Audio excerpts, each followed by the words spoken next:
Welcome back to the show. Today we are going to have a unique take on becoming a better man, and today's guest is Jason Jenkins, and we've been introduced by a mutual friend, Justin, and I'm very excited to be able to have you on the show, Jason. It's been a long time coming. I've been back in Australia, around to LA, Vegas, and making this happen was a bit of a whirlwind on my half, just because I find when I'm traveling it's very chaotic. We'll use that as the terminology, not an excuse, but just how it was. But Jason, welcome to the show. Yeah, thank you so much for having me, Lachlan. I'm excited to be here and have this conversation and bring some value to your community. So before we dive into the deeper topics, I'd love to get a bit more of a glimpse of your story and some of those pivotal moments that led you into the sales and business coaching world. Yeah, great. So a little bit about myself, 25 years in the financial industry. I always like to say I'm a SoCal kid from San Diego. So that's kind of where I live in Colorado now, but my roots go back to that. And did my undergrad in Santa Barbara and did my MBA out in San Diego. And I'm proud that I've been married for 25 years and two wonderful kids. And part of that journey, though, is in the industry. I would tell you there's probably two key pivotal moments that have brought me here today. One was the 2008 crisis. So as an advisor, there was just a lot of people got hurt significantly. And there I was, I like to say, at the kitchen table, helping people overcome that or get through that. And I simply, like every entrepreneur, asked the question, there's got to be a better way to do this, right? And that led me down a journey of falling in love, Lockie, with behavioral finance and neurofinance, the study of us as humans as it relates to both biologically and behaviorally. And so I wrote my first book called Break It, 5 Rules Every Investor Must Break. I thought that's my way to contribute to the world. You break it by following it. So I was a little creative, I thought maybe. And but I'm like, well, I found the problem, but not the solution. And what happened, Lockie, was I developed a software called Asset Lock, and it was a communication tool. So really, when you go into that kind of a relationship, you naturally have expectations, right? On how my money is going to grow, but more importantly, how you're not going to blow me up. And so that's where it sat, and it did a great job. And I built it for my own company at the time, just, as a competitive advantage. And my business took off. And so people were like, what are you doing? And I was like, oh, I'm just kind of getting better. And they're like, no, you're not. Like, you're doing something. And it was February of 14 where someone was like, I want to license this. I'm like, okay, sure. I had no idea, to be honest with you. And they're like, well, you're really good at this talking and coaching. Can you coach our advisors on how to use it? And I'll never forget this, Lockie. I was in Atlanta, first training. And when I was done, I was like, you know what? I like this a lot more than working with individual clients, because there was a sense of impact. And since that moment, a couple of years later, I sold my practice, and I really wanted to see how far I could take this, because I understood the impact I could have. And what was cool from it, I ended up being advisor of the year in 2014 for the country, did a TED Talk, done some cool things like that. And then I sold that software company to a private equity firm in August of 18, where I currently sit as the chief sales officer. So that was the first moment. And then the second moment was more of a personal journey, I think we can get to. But in August of 2020, I felt like I really met myself for the first time, if I could say that. Can you expand a bit more on that? So when people are hearing you met yourself for the first time, especially in 2020, that's quite recent, right? 4 years ago at the time of that. What does that mean to you, and how did you sort of get to that point? So specifically, it was Monday, August 10th of 2020 at 4:30 in the morning. I got out of bed. I walked over to my bathroom sink, and I put both my hands on the counter, and I looked in the mirror, and I asked myself one question. And the question was this: would I follow you? And I remember for the very first time saying, maybe. And I was like, I'm sorry, what, maybe? Because I was so proud, Lockie, of all the things that I had accomplished. I'm like your type A, like, okay, you did 10 push-ups, I'll do 11. You did grind it out, like, let's go, let's knock it down. And my life was all about, what are you doing? Where are you going? How are you going to go crush it? And I was like, that's just how the Lord built me. But for the very first time, Lockie, when I looked in the mirror, the reason why I said maybe was for the following. I saw this person in the mirror, and there was a lot of things that I was proud of, but there was another person there, someone that was greater. And I just made a commitment that day at almost 46 years of age. I said, I'm going to go find that guy and I'm going to go build him. And I can proudly tell you, ever since that day, I've been doing that on a daily basis because I shifted, Lockie, the question. And this was the focus. The focus is, like I mentioned to you, about what am I doing? And it moved to who am I becoming? And because you got to realize, so in my success of journey, if I backpedal it, I actually got screwed really hard with the software company. Somebody copied it. It cost me millions of dollars. It was a lot of fun. That's a joke. And I was like, I was bitter.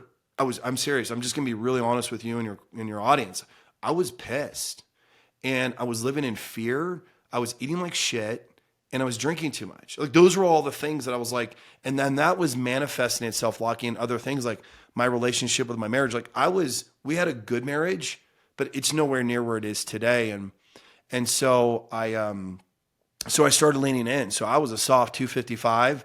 If you've been to my Instagram, you can see that that's not me anymore, and I'm proud of that. And at almost age 50, I'm in the best shape that I've ever been in, and I plan to actually get on stage when I turn 50 this October and compete. So that's what we're doing. Dude, congrats. That's awesome. I think Thanks. there's so many points I can pull away from that. I want to start obviously with that first question you said, would I follow you? The question you asked yourself in the mirror. I think that's such a powerful, and it can be quite daunting to ask yourself that question, because I can imagine a lot of people would not follow the person that they're looking back at, or the reflection of the person looking back at them. That's right. And I love how you turned that to then go, well, who do I need to become to be the individual that I do want to follow? And a lot of resistance I see with people that I work with and listeners is, oh, maybe I'm too old, maybe I've missed the boat. And you said this happened at 46, right? Did you experience those thoughts where you're like, oh, maybe I am too old to change, maybe the best years are behind me? Or what allowed you or enabled you to just go, look, ages isn't even a thing, I'm getting this done? Great question. I think there's two parts to that. I always lived with this sense of fear of, like, I was never content where I was at. I always felt I was behind when I was 32, 36, 41, you know what I mean? So, like, there was always that push. So that was the first part. But Lucky, to answer your question, when I literally, for the very first time in my life, was brutally honest with myself, there was no turning back. And I think we all have to get to that point. I'm sure you would agree with me, to where, you have to own it yourself. Like, you can't make somebody else change. They want to make that change. And I can seriously tell you today, as I sit here on this podcast with you at 49 and a half, I feel like I'm just getting started, because I'm like, oh, so that's what this is like. And I was like, so yesterday I was talking to the local high school, been doing it, I don't know, 5 years from now, their leadership class. And all I did was spend the whole time saying, if somebody would have told me, who are you becoming? I'd have 20x the money, 20x the relationships, and all this stuff that gets in the way. And I'm like, none of this other knowledge matters unless you become the person that, no matter where you're dropped into, you're undeniable. So that's what I would say to that. When you start asking yourself that question, what would be, for an individual who maybe has never asked themselves that question, but they go, that sounds like a pretty straightforward step. What would be the next, I guess, steps in that process for an individual to start working out who they do want to become, if they just, are really struggling with self-esteem and self-confidence and they lack direction? So I've got 3 steps, and I will tell you, like, this is something that kind of naturally unpacked itself over the last, 3.5 years, going into 4 years here. So the very first thing is you have to subtract first before you add. You have to remove the things that don't belong. There's only so much time, energy, and space that you, me, Elon Musk, I don't care who's on this planet, has, right? And so often in the society, we're like, hey, you need to go do more, add more, and all of this. And the reality is, the answer is no. I have to create space for what belongs. So the first step is subtraction. The second step is the power of regret. Every night before you go to bed, I dare you and your audience to do the following. It will radically shift your life. is you ask yourself at the end of the day, what do I regret? Because regret has two forms. Either I did too much of something or what? Not enough of something. And so that gives me my feedback, Lockie, to go, oh man, I should not have had 5 beers today if I'm trying to get in shape, right? Or, hey, I should have made an extra phone call or an extra email in my business. It allows you to actually examine what is happening so that you can recreate the habits that you want. And then the third step, and the most important one, is courage. You got to have the courage. What I like to say is to face that bear, the bear that sits and he knows you. So if it's fear, greed, anxiety, laziness, alcohol, anger, whatever it is that manifests itself, you've got to face it for what it's worth and realize I have to fight that. And the way you fight it is through those 3 steps. And here's what happens. So the moment you begin to tell the world, like, hey, I'm getting rid of this. This could be friends. This could be whatever it is. You set a standard, okay? And then the regret, when I set the standard, the regrets, if you think about it, I begin to identify the habits that need to engine that. And so what does that do? That produces the results. So what I like to say is that standards plus habits equal results in every aspect of your life. So if you're like, I'm not happy with the results I'm getting, I will reverse engineer my way into your life. I'm like, well, let's take a look at your habits. What are you trying to do? You're like, hey, I'm trying to get in shape. Well, you're probably doing a little too much of this and not enough of this, right? And goals don't mean shit, Lockie. That's where I'm at in my life. Your standard is the flag that you raise and you tell the world, this is who I am. This is the authentic Jason Jenkins. And when you do that, it becomes super empowering. Where people are like, yeah, well, I know the problem, but how do I tackle it? I'm like, this is how you tackle it. And I have coached so many people in the last 3.5 years because I had to live it myself first, down 40 or 50 pounds, doubled their business. Their marriage is in their best spot after 35 years because the dude's like, man, I thought it was her and it's actually me. And I'm like, yeah, because you focus you're like, I got to be the best husband, father, friend, and business owner. So that's my advice on how to go fight it. Those 3 steps are solid and they're very tangible, right? Subtract first before you add. I've been very guilty over the years of always trying to add more to my plate because I'm like, that's the thing that's going to solve it, but I don't reflect on maybe what I can remove to make space to truly do that properly. The power of regret, obviously doing too much or something not enough, really considering and being intentional with those things. And then the courage to, face the bear, as you said, or for me, it's using fear as your compass. I think are extremely powerful things to consider when we're looking to grow. So for those who've not written those down, they'll be in the show notes for sure because they're very tangible things that you can then start considering in your own life. One thing that I think about a lot for our audiences as well is they may be listening to this and they're like, right, Jason had a successful business. He was doing well. It must be easy for you to decide at 46 years you want to change things up. You maybe have the financial freedom to do it or whatever it may be. I want to go back to something you said at the beginning, which I want to highlight as well, as you've been married for 25 years. You've got 2 children as well. So you're not just the dude who lives for his business. You've got other things going on in your life. What enables you to prioritize what's important to get the results that you want? Because you were also the top advisor in 2014. Obviously a great father. Now you're getting on stage. So you're doing some pretty cool stuff in completely separate areas. Yeah. What enables you to do that? So to go back, I tell you that I married the most amazing woman that's been super supportive. And there was a journey in there when I told you there was a challenge for me. Again, I'm going to be completely transparent today, where it was kind of selfish. And when I made that switch about who I was becoming, what I realized, Lockie, is there was a greater sense of saying no. I got excellent at beginning to remove no. So my yeses were super intentional. And I realized that, that what did my wife deserve? Okay, I got to go build that. Who is the father that my children deserve? Oh, I got to go build that. And what's really cool, so my son's 21 in college, my daughter's 18, she's a senior in high school, and I caught it, and I'm so grateful that I can say this to you. It kind of makes me emotional. I caught it in enough time to where my kids now are at a point where they want to emulate their dad. They literally are telling their mom, kind of like my dad's my hero in a way, right? Because they watched a dude show up, and I kind of kept my mouth shut. I'm like, I'm going to let the results speak for it. So things that would bother me before, I'm like, no, I'm not putting energy towards that, right? Hey, like dad's like waking up at 4:30 every morning, and he's at the gym, he's reading, I'm watching him change in all these different ways. So going back to your question, like how did I continue to accomplish that? And I got a lot on my plate today is through prioritizing, through saying no a lot, but knowing who I am and ultimately where I want to go. I feel like, Lockie, a lot of men, especially, if I can just say that, there's a lot of pressure on in society, in different ways. And it's just like kind of bullshit.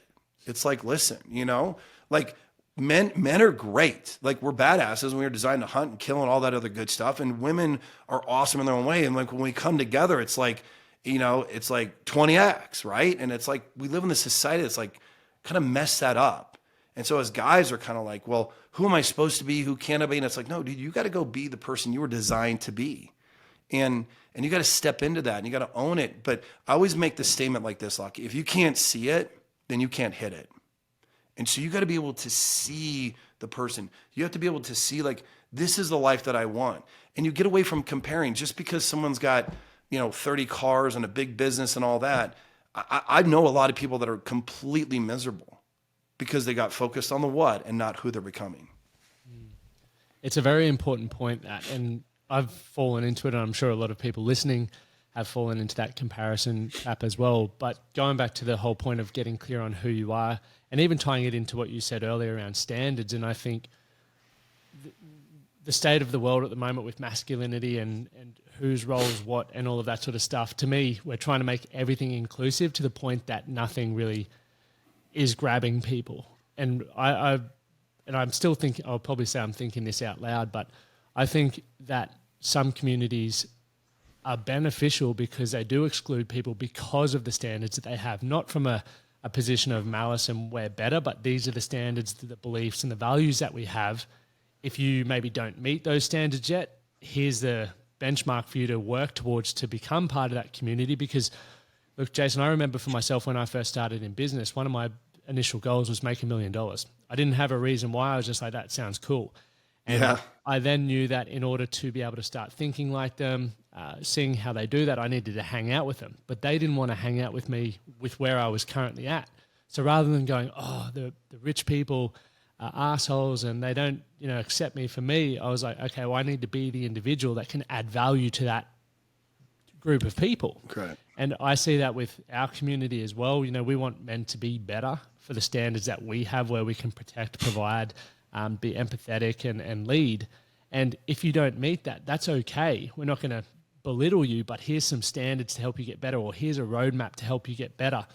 And Correct. I think the current state of society, they're just like, let's welcome everyone, regardless of where they're at. And because of that, there's no desire to improve. And that's also sort of circling back around to why I feel a lot of people lack purpose, they're depressed, they're overweight, their relationships are toxic because there is no need to be better. 100%. I couldn't agree with you more. And the reality is that because I want to go back to what I said before, if you can't see what you want for your life, right? And if you can't, it doesn't have to be this great dream, but it could be as simply as like, and I looked in the mirror like, that's what I'm not supposed to look like. Let's just start there. It doesn't take, you don't need more information to get in shape, correct? You're like, I need to probably drink a lot of water, walk around the block, stop drinking, put down the donuts and pizza. Like, I know what I got to do. You're like, I got to start doing it, correct? Hey, if I want a better marriage, maybe I should show a little bit more kindness and have more joy. You know what I mean? And just different things like that. Like there's a level of principles that I don't need more information. What we need a society of is more action, more boldness, more courage, right? To lean into that. Listen, it is hard to show love, grace, forgiveness, and compassion. It's easy to hate and be pissed and bitter and all of that. Like a real man, in my opinion, is a man that's willing to push the weights and then get down on a knee and ask for forgiveness. Like that's a man, right? Like that's what it's like to carry the crown and be a badass. Like, so that to me, that's what we need more of, both as examples and role models in our society, so that people are like, yeah, like that's what we need to point to. And there's a lot of people who, once again, coming back to what we mentioned earlier, don't feel like they belong. And for me, it's going, okay, well, if you want to belong in that area of being a badass in the way that you can lift the weights, but also ask for forgiveness, what do you, or who do you need to become, as you said, to be That's right. in that? And we don't go from 0 to 100.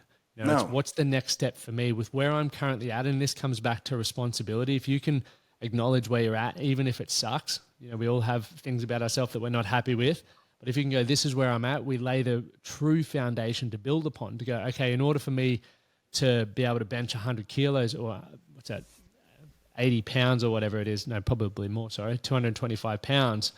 In order for me to be able to do that, maybe I just first need to get my gym membership or find a trainer or whatever that first or next step is for you in order to continue building. And even if it takes you, you know, Rome wasn't built in a day, a number of years to get there, you've still got a roadmap. And that's what a lot of people are too impatient to really build the foundations to achieve the things that they want from their life. Yeah, and I would go back to those 3 steps. Is they're not following those 3 steps on a daily basis, right? Is are you good at saying no? Like, what's got to go? That's got to go. But if you don't have that feedback loop that you keep close, like, oh, I'm going to check in with myself once a week, you're toast. Like, there's got to be that. Okay, hey, how did today go? Well, you know what I mean? And so, hey, I got too short with my spouse, or like I told you, like I didn't spend enough time on the phone prospecting, or whatever application you want to use it for, then you're not going to be able to see the next day. This is important. When it shows up, you're like, oh, I see you. That's why I call it the barrel. I'm like, you mother freaker, I see you, and you're not going to win, right? Because how many, like, Lucky, if you and I are honest, and that's where we're going to be right now, I let bitterness and fear take years out of my life. Now, I was still plugging away, okay? And I was proud of that, but I'm talking about like when I got home, it was just like, well, I'm sitting around, you know, drinking a bottle of wine, sucking down a bowl of spaghetti, and then let's flush that with some ice cream. Like, what the fudge? You know, like, come on, right? You know, and just, so I wasn't like stepping into that true potential because I didn't realize, like, by me fixing these other areas in my life, how it was going to quantify itself out. And again, to your point, everyone's got to start, but if you don't have the mechanisms in place to keep you on the rails, and you're just going to be a statistic like, hey, I started, but I never quit. And then that frustration wheel just continues to go, and time goes by, and we've all felt those feelings. But that's why you have to have those 3 elements. For you, what drove you then, going back to the beginning with the sales component? Sales is something that I believe everyone should learn because it's the art, you know, being able to sell yourself. We're doing that every day. I sold you to come on this podcast. Yes. And people think it's always like cars or houses or everything like that, but it's literally the outcomes that we're getting for ourselves. That's how I interpreted it to feel comfortable with it. But also the art of negotiation really helps you in relationship. You know, we all have heated discussions, sometimes arguments that we need to be able to negotiate to find a common ground there. So for you, how has it impacted your life? What are some key results that have sort of come off the back of learning sales? So I love obviously talking about this topic because we live in a very interesting time as humans here. And so what do I mean by that? So when history is a great teacher to us all. I believe that we all stand on the shoulders of others that have gone before us. And so when you think about like human history, okay, as it relates to business context, the very first documented business experience goes back to the Mesopotamian society. So this is like 70,000 years ago, and it was done on a clay. It was like 3 goats, a donkey, and a horse or something like that, right? and they're like, great, here's the receipt. And you're like, all right, cool. But when you think about in context of sales, it's a very simple model that we all want to overcomplex. So anytime somebody has a need or a problem, like they have a current state, and then they have a desired state that they want that fixed from, like, hey, I'm hungry, I want to go to lunch, or I have to get new shoes or buy a home. And so the question is between these 2 worlds, how do I go about going from where I'm at to problem solve? Then that's one word, it's information. Okay. So I need the right information to make the most informed decision of my choices and features and so on. So if you look at that historically, Lachlan, here's how that's happened. Well, an entrepreneur comes along and says, oh my gosh, I can solve that problem, creates a product or a service. And they go out there and start presenting that to the world. And so the person raises their hand and says, well, I need information. Well, between the Mesopotamian society until about 2000, you know how that went down?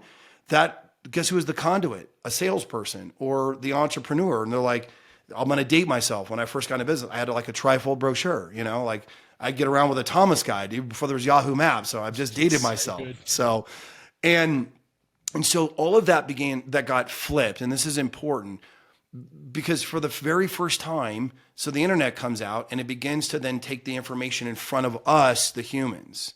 And that has only exponentially grown over the last 24 years. And you can see it in the numbers. And in fact, as I sit here today, 92% of the US is connected via on the internet. And by 2030, the world, think about this, the world will be at 91% on the internet. That is not far away at all. So and we know that AI is radically going to impact in how we access information.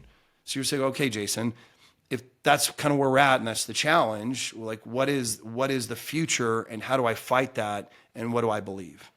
You have to get back in front of the information, and the only way to do that is through mastering the art of human connection. That is the future. And there's actual tools that you can use inside your business that can separate you from your competition in 90 seconds. The person can begin to feel that you're different. So in a sea of options, right, that are out there, how do I stand myself up? Because I hear this all the time. Every vertical is crowded. It doesn't, well, mine's more crowded. No, there's competition everywhere. And so that is the foundation to it, but the future is about human connection. Can we dive into, obviously within that 90-second period of standing out from the crowd, what are some tips around building human connection? Because it can help you both professionally in the workplace, but also personally. Yep. A lot of what I experienced even when I moved to America, one of the podcasts I put out was like, I'm going to make friends within a month. And I consider myself quite knowledgeable and outgoing and making friends. And I really struggled with the human connection part just culturally here. So I'd love to hear or learn from you just more about those human connection points. Yeah. So kind of keep it in business context, and I'll kind of pull it into the personal side. So like when somebody meets your brand, there's only two questions they want to know in that journey to making decisions. They want to know, who are you? And then why you? And it's in that order in order for trust. Because at the end of the day, relationships are built and maintained on trust, correct? Like that's it at the end of the day. So, okay, well, who are you? And most people quickly want to default to their resume. Hey, Lachlan, let me tell you about myself. Hey, I've been on TV, written some books. You know what I mean? I kind of call it the doctor effect. Like, hey, I'm kind of a big deal. You know what I mean? You know, when it's completely the opposite, because the world is begging for authenticity now more than ever. So then how do you communicate that? People want to know why do you love what you do? That's what they want to know. And so I basically, I've coached it for such a long time. I call it your connection story. And so it's a matter of crafting your story in the context of business to where like literally like in 90 seconds, hey, before we get started here, Lucky, I'd love to share with you like what brings me here on your podcast and why I love what I do. And I begin to unpack my journey in a very succinct way to where it's usually anchored in some pivotal moment that, hey, I was going left and now I'm going right. And I kind of share with you one of mine, what happened on August 10th. You're like, and now I'm never the same.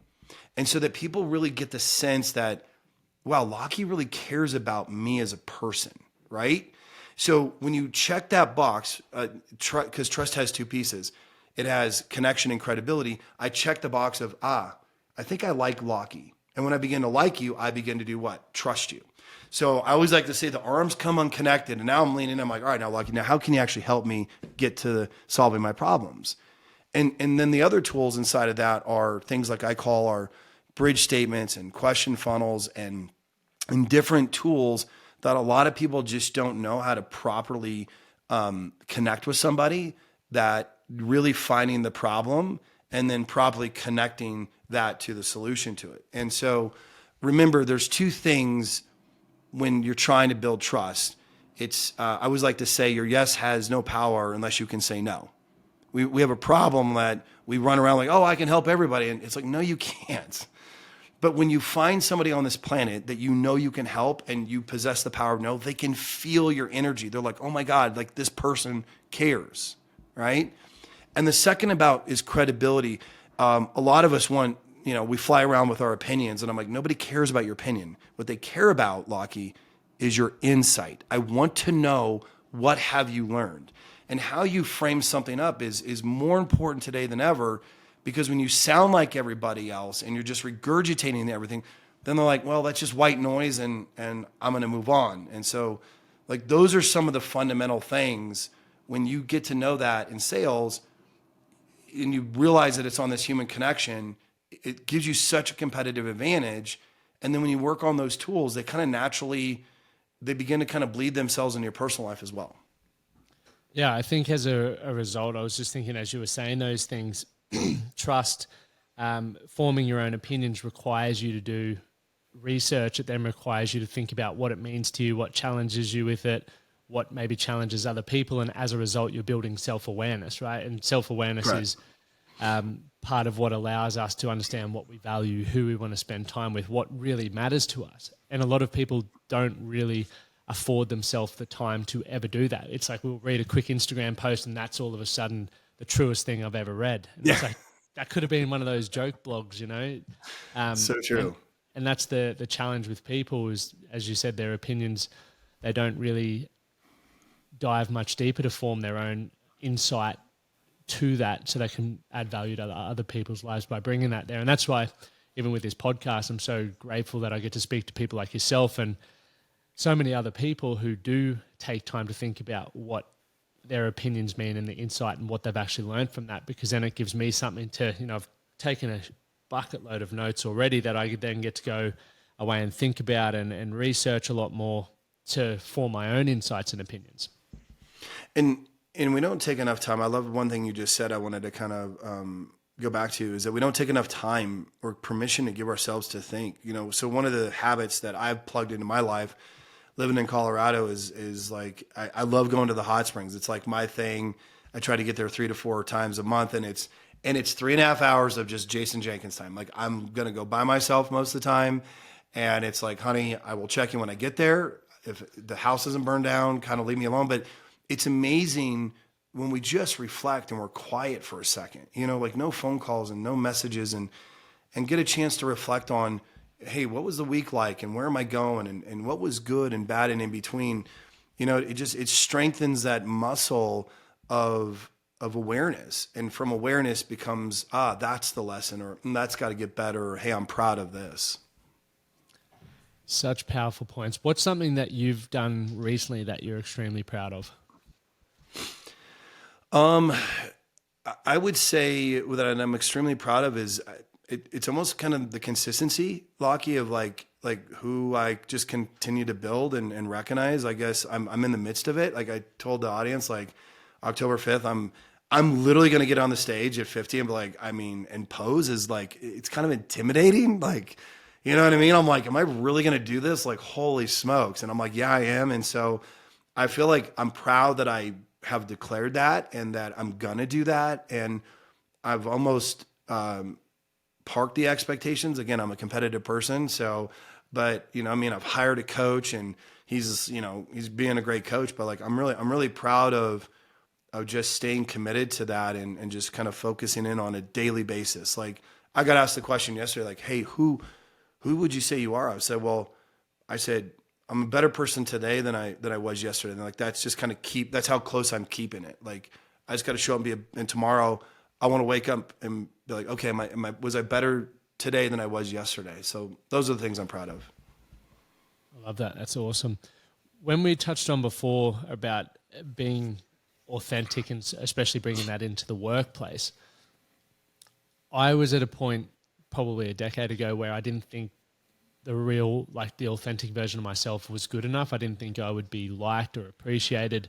So I blended in and I just became, put the mask on, as the metaphor goes. For people who are in that position, how would they go about building their confidence up or learning to accept that their authentic self is enough?